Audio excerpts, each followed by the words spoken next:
connect your app to activate the dash cam. はい、こんにちは、ガジログです。今回はですね、70My ダッシュカムオムニというドライブレコーダーをご紹介したいと思います。最新の AI 搭載のドライブレコーダーということで非常にね、興味深いものになっています。これとともにですね、駐車監視モードを実現するためのケーブルも一緒に送っていただきました。それでは一体どんなモデルになっているのか、開封とともに、そしてファーストインプレッションをお届けしたいと思います。それでは早速本日も行ってみましょう。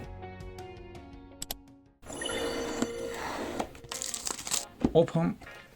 ではね、開封の方を行いましたけど、まず入っていましたのが、当然ながらね、このドライブレコーダーの本体になります。ロボコンみたいなようなデザインになっています。こちら後ほど詳しく見ていきたいと思います。しっかり日本語対応しているマニュアルも入っています。そして、70My アプリのダウンロードと書いてあるんですが、こちらの QR コードからね、読み込むことができますが、専用のアプリを使うことによって、設定とともにコントロールすることもできるようです。そしてこちらになりますけども、ダッシュカムをですね、フロントガラスに貼り付ける際に必要な静電ステッカーになっています。こちらのフィルムをフロントガラスに貼ることによって、こちらの部分と合わせて取り付けることができるようです。そしてこちらがですね、USB-C のケーブルと Type-A になりますので、こちらが充電側になりますね。そして USB-C 側がこちらの本体の電源供給の端子に取り付ける部分になります。そしてこちらがケーブルを這わせるときに必要なバリを剥がすというんでしょうかね。間からケーブルを挟む際に必要なこういった工具もしっかりついています。結構ね、硬いですね。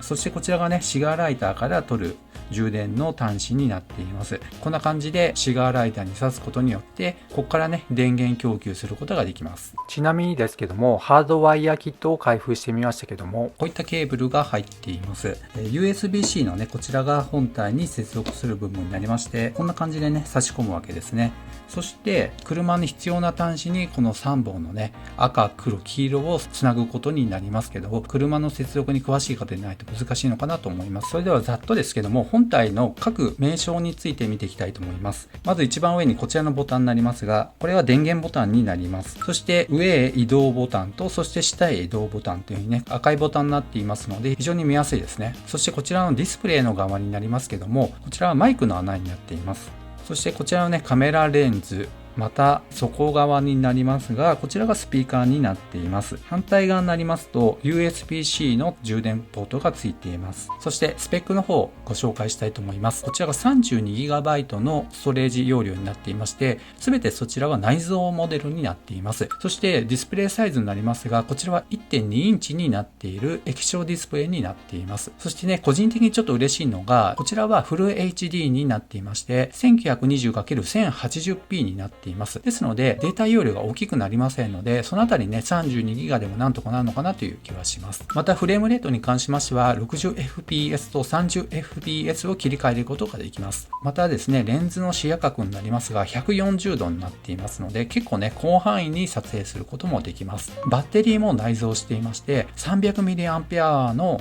内蔵バッテリーがついています。そしてね、さっきお伝えしませんでしたけども、こちらのケーブルの長さは 3.5 メートルになっています。3.5 メートルあれば結構取り回しがいいのかなというふうには思います。ではちょっとね、待ちに待っていましたけど、電源の方を入れてみたいと思います。ということで、今電源を入れてみましたけど、英語で初めてアナウンスがありました。これからね、ちょっと初期設定をしてみたいと思います。電源ボタンをクリックして承認してくださいとあります。はい。電源ボタンを押しました。はい。そうしますと、こういったアニメーションが出てきます。これでね、もう繋がったんでしょうかね。繋がってますね。アプリのアナウンスに沿ってやれば簡単でしたね。そしてこちらスタート。このようにアプリに追加されました。今接続が完了しましたけども、このドライブレコーダーの映像がこのように映っています。結構広く映っているのではないでしょうか。そしてですね、こちらの画面でこのアプリのこのボタンを押しますと、こういう風にカメラが動いているのわかるでしょうか。こっち向くとね、私の方映っちゃいますけど、こんな感じで動きます。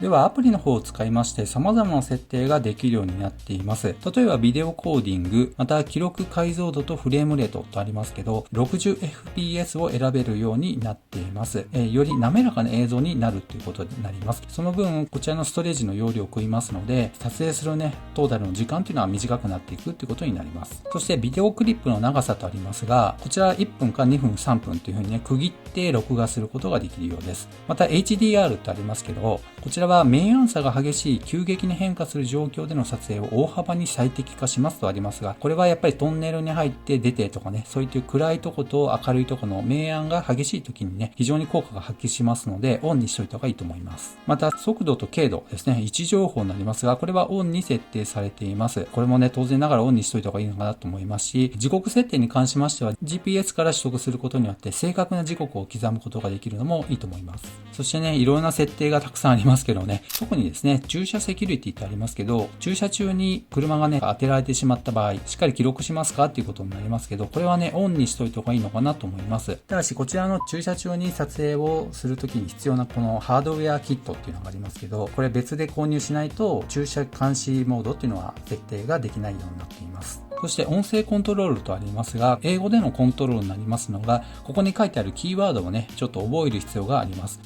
ショットレフト。はい、こういう風にね、英語ですけども、ちゃんとコントロールすることができます。ショットライト。右側をね、撮影始めてくれました。はい。というわけで、ざっとですね、必要な設定について見ていきましたけど、実際のところね、使ってみないと何とも言えませんので、車の方に設置して、撮影と使用感の方を見ていきたいと思います。ドライブレコーダーの撮影をするにあたりまして、従来から使っているドラレコとの比較になります。まずこちらの映像は 70Mi ダッシュカムオムニの映像となっています。信号を見ていただきますと少し点滅している感じもありますが、通常通り LED の信号が捉えられています。そしてこちらが比較映像になりますけども、右側がダッシュカムオムニですね。左側が従来から使っているドラレコになりますが、昼間でしたらほとんど画質の差っていうのはないのかなという感じですね。もちろん拡大しますと若干の違いっていうのはありますけど、ほとんど昼間であれば差はないように思いますので、どちらも非常に綺麗ですね。そして注目ポイントになりますが、標識を見ていただきますと、拡大しましたけども、動きながらの映像を切り取ってこの画質になります。結構綺麗に撮れてますね。そしてこちらの黄色い標識もなんとかね、読み取れる範囲になっていると思います。この先 100m と書いてあります。そして旧機種と比較になりますけども、やっぱりね、明るい状況であればどちらも綺麗に映っています。対向車の車もね、はっきりと捉えられています。そして単独で70Miダッシュカムオムニになりますが、いかがでしょうか。雨が降っている状況だったんですが、何の問題もなく撮影ができています。そして夜の映像になります。これはダッシュカムオムニになりますけども、綺麗ですね。非常に明るく捉えられていると思います。信号もはっきり映っていますし、夜なのに看板の文字もはっきり見えますし、標識もはっきり見えます。そして信号もよく見えますね。そして夜の映像の比較になりますが、左側がダッシュカムオムニになります。やっぱり明るく捉えられていると思いますね。古い方のドラレコでは暗くなっているのがよくわかりますし、看板の文字もね、薄暗くなっていることがわかります。全体的に明るく捉えられていることがよくわかるのではないでしょうか。はい、というわけで 70Mi ダッシュカムオムニについてご紹介しました。気になった方は概要欄にリンクがありますので、ぜひご覧ください。この動画が良かったよという方は高評価、そしてまだの方はぜひこの機会にチャンネル登録をお願いいたします。ではまた次の動画でお会いしましょう。さよなら。